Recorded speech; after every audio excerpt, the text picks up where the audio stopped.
What if the greatest film ever made was shot on a budget smaller than most Hollywood lunch tabs? Cinema history is full of jaw-dropping contradictions like that. From a director who nearly drowned his entire cast, to a film so emotionally devastating it literally gave military veterans PTSD in the theater. These are not just movies. These are monuments. Welcome. Today, we are counting down the top 15 greatest movies of all time. Number 15. The Godfather Part II, 1974. Here is a wild fact to kick things off. Francis Ford Coppola won back-to-back Best Picture Oscars for the same franchise. Not one. Two. The Godfather Part II did something no sequel had ever dared to attempt. It surpassed the original. Running for over 3 hours and weaving two separate timelines together with surgical precision, this film follows Michael Corleone cementing his empire while simultaneously depicting young Vito Corleone's rise from a Sicilian orphan to a New York legend. Al Pacino delivers what many consider the greatest single performance of his career, cold and calculating and completely terrifying. Robert De Niro won his first Oscar playing the young Vito, speaking almost entirely in Sicilian dialect. Film scholars still debate this one endlessly. Critics at the time called it a masterpiece before it even finished its theatrical run. Roger Ebert wrote that it expanded the scope of the original film and gave us something richer and darker in return. Financially, it earned over $57 million against a $13 million budget, an absolute smash in 1974 money. Directors from Scorsese to Paul Thomas Anderson have cited Part II as the benchmark for sequels that genuinely matter. Simply put, no film school in the world teaches storytelling without screening this one. Number 14. Casablanca, 1942. Nobody expected Casablanca to become immortal. It was shot in 42 days. Humphrey Bogart and Ingrid Bergman reportedly did not even know how the ending would play out while filming it. The studio was practically making it up as they went, and yet what they accidentally created is arguably the most quoted film in history. Set in wartime Morocco, Rick Blaine is a cynical American nightclub owner who cannot outrun his past when his former lover Ilsa walks back through his door with her resistance hero husband. The famous line about always having Paris was not in the original play that the film is based on. It was invented on the spot. The Academy gave it Best Picture in 1943. Since then, the American Film Institute has placed it at number 2 on its list of the 100 greatest American movies of all time, second only to Citizen Kane. What makes Casablanca untouchable is not just its romance or its wartime urgency. It is the fact that every single line sounds like something a human being would actually say while their world is collapsing around them. That kind of writing is almost impossible to manufacture. These people somehow stumbled into it under deadline pressure. Extraordinary. Number 13. Schindler's List, 1993. Steven Spielberg refused to take a salary for this film. He called earning money from the Holocaust obscene and donated everything to the Shoah Foundation he created in its aftermath. Shot almost entirely in black and white on a $22 million budget, Schindler's List is the story of Oskar Schindler, a German war profiteer who transforms into an unlikely savior of over 1,000 Jewish lives during World War II. Liam Neeson carries the weight of an impossible role with quiet devastation. Ralph Fiennes as Amon Goeth gave us one of cinema's most chilling villains, a performance so disturbing that some crew members refused to eat lunch with him during production because he stayed in character all day long. The film won 7 Academy Awards, including Best Picture and Best Director. But more than the trophies, it changed things. Spielberg used his profits to fund Holocaust survivor testimonies worldwide. It was banned outright in several countries, including Lebanon and Arab nations, due to its sympathetic Israeli perspective. Steven Spielberg later said this was the most important film he ever made. There is no credible counter-argument to that claim. This is not cinema as entertainment. This is cinema as a moral obligation. Number 12. 2001. A Space Odyssey, 1968. Stanley Kubrick built a 30-foot rotating centrifuge set that cost $750,000 and took 6 months to construct just for a single recurring sequence in this film. That is not perfectionism. That is obsession in the best possible way. Released in 1968, 2001 split critics straight down the middle. Some called it incomprehensible garbage. Others said it was the greatest film ever committed to celluloid. Time eventually sided with the second camp. The story tracks human evolution from prehistoric ape to interstellar traveler, anchored by the chilling presence of HAL 9000, an artificial intelligence aboard the Discovery 1 spacecraft whose calm, emotionless voice became one of the most quoted characters in film history. Hale was voiced by Douglas Rain in 2 hours of recording sessions and became a cultural touchstone for every AI villain that followed in pop culture. The film made $190 million against a $10.5 million budget, stunning for a science fiction film at a time when the genre was considered box office poison. Kubrick refused to explain a single frame of it. He said the ambiguity was the entire point. Martin Scorsese calls it one of the 5 greatest films ever made. Christopher Nolan re-released it in 70mm format in 2018 as a tribute to its visual power. It holds up completely.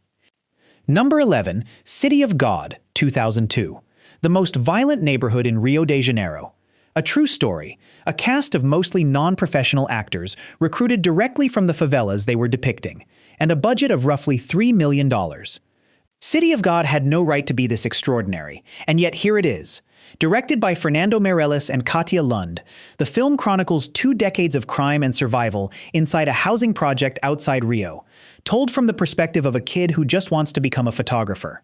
The editing alone earned this film legendary status. Meirelles uses a kinetic, almost frantic visual style that puts you inside the panic of every single scene.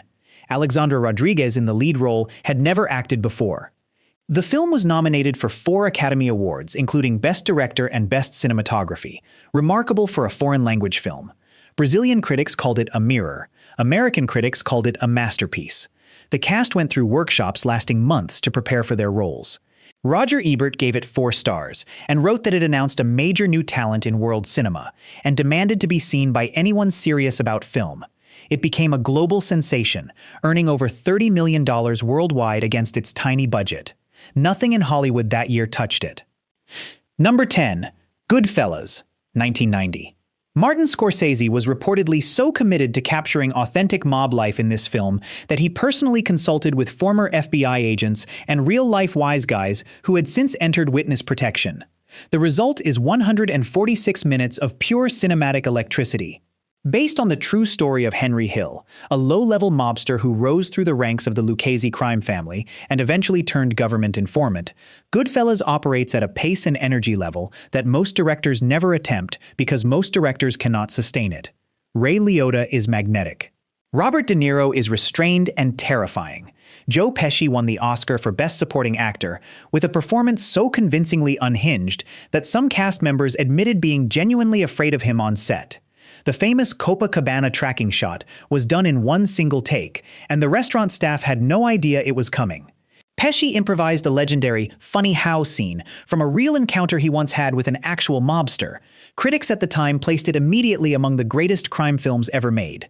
The film earned over $46 million against a $25 million budget and has since generated hundreds of millions in home video and streaming revenue. Scorsese calls it one of the films he is most proud of. Number 9, Lawrence of Arabia, 1962. Nearly 4 hours long, no female speaking roles, filmed entirely on location in the Jordanian desert during temperatures that regularly exceeded 120 degrees Fahrenheit. And it still won 7 Academy Awards, including Best Picture. David Lean's epic biographical adventure follows T.E. Lawrence, an eccentric British officer who united Arab tribal factions against the Ottoman Empire during World War I. Peter O'Toole in the title role had never starred in a major film before. He reportedly almost lost the part to Albert Finney. What we got instead was one of the most commanding lead performances in cinema history. The film's cinematography by Freddie Young remains studied and revered to this day, particularly the famous sunrise cut from a blown-out match flame to the vast burning horizon of the desert. The production was a logistical nightmare. Camels were injured, extras rebelled, equipment broke down constantly, Lean pushed forward regardless. The result is a film so visually ambitious and emotionally complex that critics and academics have spent decades unpacking it. Steven Spielberg called it the film that made him want to be a director. The American Film Institute ranked it 3rd on its list of the greatest American films. It was restored in 1989 and screened again to another generation of audiences who were equally stunned. Number 8, Apocalypse Now, 1979. This production nearly killed Francis Ford Coppola. Not metaphorically. The man suffered a nervous breakdown. His lead actor Martin Sheen had a heart attack on set. Marlon Brando arrived massively overweight, having not read the book the film is based on. Typhoons destroyed entire sets. The budget exploded from $12 million to $31 million. And somehow through all of it, Coppola made arguably the most powerful anti-war statement in cinema history. Based loosely on Joseph Conrad's novella Heart of Darkness and transplanted to the Vietnam War, Apocalypse Now follows Captain Willard on a river mission to terminate the command of a reclusive and genius colonel who has gone completely mad. Brando's Colonel Kurtz barely appears on screen, and yet his shadow falls over every frame of the film. The helicopter assault sequence set to Wagner is the single most referenced image in the history of war cinema. Roger Ebert wrote that the film brings us face to face with the highest and lowest that human nature is capable of. The production documentary Hearts of Darkness, filmed by Coppola's wife, became its own celebrated film. Apocalypse Now won the Palme d'Or at Cannes in 1979 and has never left the conversation about cinema's absolute pinnacle. It defines what ambitious filmmaking actually means. Number 7. Seven Samurai, 1954. Here is the fact that stops every film conversation cold. Every great action ensemble film you have ever loved traces its DNA directly back to this 207-minute Japanese masterpiece. The Magnificent Seven is a direct remake. Countless others borrowed its structure without credit. Akira Kurosawa's Seven Samurai follows a poor farming village that hires 7 masterless warriors to defend them against a gang of bandits. Shot on a shoestring budget at Toho Studios, the film introduced filmmaking techniques that became the global standard. The rain-soaked final battle sequence was revolutionary. The intercutting between tension and release, the use of telephoto lenses to compress action, the individual introduction of each samurai's personality. These are now filmmaking grammar, but Kurosawa invented them. The American film industry was so humbled by the film's craft that it instantly remade it in a Western setting. Toshiro Mifune, as the wild and unpredictable Kikuchiyo, is one of cinema's most purely entertaining performances. The film was rejected for the Academy Award for Best Foreign Language Film because Japan had not yet established its selection process properly. It was later nominated for 2 Oscars in technical categories. UNESCO added it to the Memory of the World Register. If you have never seen it, you have a gap in your film education. Number 6. The Dark Knight, 2008. Christopher Nolan made a superhero film and accidentally proved that the genre was capable of genuine tragedy. Heath Ledger's Joker broke something open in pop culture that has never fully healed. The performance is anarchic, disciplined, fearless, and utterly transformative. Ledger reportedly isolated himself in a hotel room for 6 weeks to develop the character, keeping a journal of the Joker's thoughts, his voice, his walk. He died before the film was released. He won the Academy Award for Best Supporting Actor posthumously, the first acting Oscar ever awarded to a posthumous performance in a superhero film. The Dark Knight earned over $1 billion at the global box office, the 4th film in history to reach that milestone at the time. It was denied a Best Picture nomination at the Academy Awards in 2008, a snub so controversial that the Academy changed its rules the following year to expand the Best Picture category from 5 films to 10. Film scholars debate endlessly whether this is a comic book film or something else entirely. Its interrogation of morality, chaos theory, and the cost of heroism places it alongside films that serious critics normally reserve for art houses. What it achieved commercially and artistically simultaneously has arguably never been matched in the genre. Number 5. Come and See, 1985. Warning: this entry is not for the faint-hearted. Come and See is the Soviet anti-war film that critics routinely call the most disturbing and important war film ever made, and they are not exaggerating. Directed by Elim Klimov, the film follows a teenage boy in Nazi-occupied Belarus as he volunteers to join a Soviet resistance unit and witnesses atrocities of almost incomprehensible brutality. Klimov used real bullets during some production sequences to capture authentic terror. The lead actor Alexei Kravchenko began filming at age 14 and aged visibly across the shoot, hollowed out by what he witnessed and portrayed. Multiple cast members required psychological counseling after production. The film was suppressed by Soviet censors for years and barely released internationally. When it finally reached Western audiences, critics were uniformly shattered by it. Roger Ebert placed it on his list of the greatest films of all time. American film scholar Jonathan Rosenbaum called it the most important film most Western audiences had never seen. Number 4. Paths of Glory, 1957. Stanley Kubrick was 28 years old when he made this film. 28. And he made it with a budget of $935,000, borrowed largely against Kirk Douglas's salary. What he delivered was one of the most devastating moral documents in cinema history. Set during World War I, Paths of Glory follows a French battalion ordered on a suicidal charge across open ground that everyone knows cannot succeed. When it fails and men die, the general above them orders 3 random soldiers court-martialed and executed for cowardice, purely to deflect from his own catastrophic command decisions. The film was banned outright in France until 1975 because the French government found its portrait of military corruption too accurate and too embarrassing. It was banned from all U.S. military bases worldwide. Switzerland refused to screen it. Spain under Franco would not allow it. In other words, multiple governments simultaneously confirmed exactly what the film was accusing them of. Kirk Douglas called it the film he was most proud of in his entire career, and he made Spartacus the following year. Kubrick later said, Paths of Glory was the film that proved to him he could work in the highest levels of cinema. The ending, wordless and devastating, may be the most powerful final scene in the history of the art form. Number 3. Saving Private Ryan, 1998. The opening 27 minutes of this film are the most viscerally realistic depiction of combat ever put on a cinema screen. Veterans of the actual D-Day landing watched early screenings and had to leave the theater. The U.S. Department of Veterans Affairs set up counseling hotlines specifically for veterans who experienced distress watching those opening sequences. Steven Spielberg refused to storyboard the Omaha Beach assault.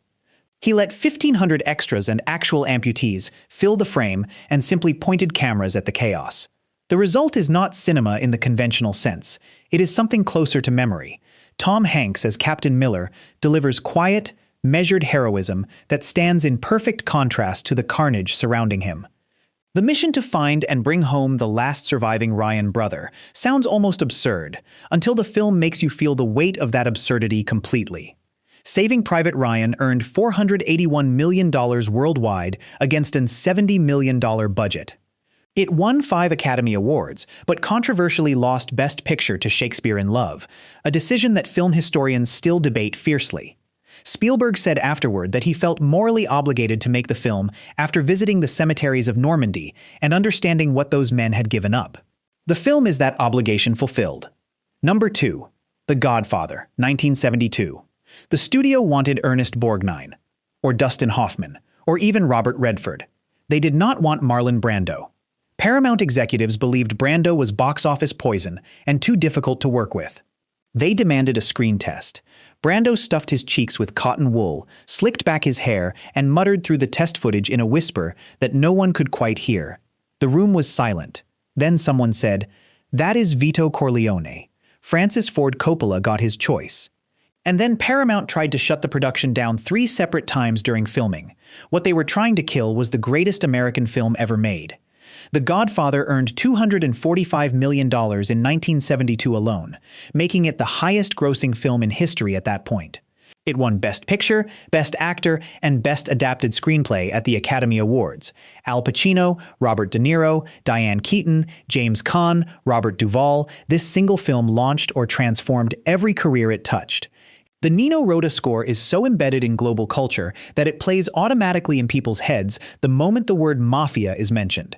Coppola later said the only regret of his career was not getting to make it his own way from the very beginning without studio interference. Despite all of that interference, he still made the perfect film. Number 1. Citizen Kane, 1941. Orson Welles was 25 years old. He had no film experience. He was given complete creative control by a studio that thought his radio fame would translate commercially. He invented or popularized nearly every cinematic technique that modern directors still use today: deep focus photography, low-angle shots, non-linear narrative structure, overlapping dialogue, dramatic lighting contrasts pulled from theater and applied to film. He put all of it into one film. Citizen Kane was savaged on release by the newspaper industry because its thinly veiled portrait of a media mogul's rise and fall clearly targeted William Randolph Hearst. Hearst banned all advertising for the film in his newspapers and tried to have the negative destroyed. RKO Pictures, terrified of the backlash, considered burning the film to collect on the insurance. Welles spent decades after it fighting studios and financiers for the right to make films his way. Citizen Kane was nominated for 9 Academy Awards and won only one, for Best Original Screenplay, because the Hollywood establishment resented Wells's outsider arrogance. It has since topped virtually every greatest films list ever compiled. The American Film Institute ranked it number 1 for decades. The BBC poll of international critics placed it at the summit for 60 consecutive years. Then, in 2022, it was displaced for the first time. That is a debate worth having in the comments. That is our list of the 15 greatest films ever committed to screen. Now here is the question that demands your honest answer in the comments. Was Citizen Kane dethroned rightfully in 2022, or did critics finally let politics and trends override pure craft? Drop your number 1 film below, and if you think we missed a masterpiece entirely, make your case. We read everything.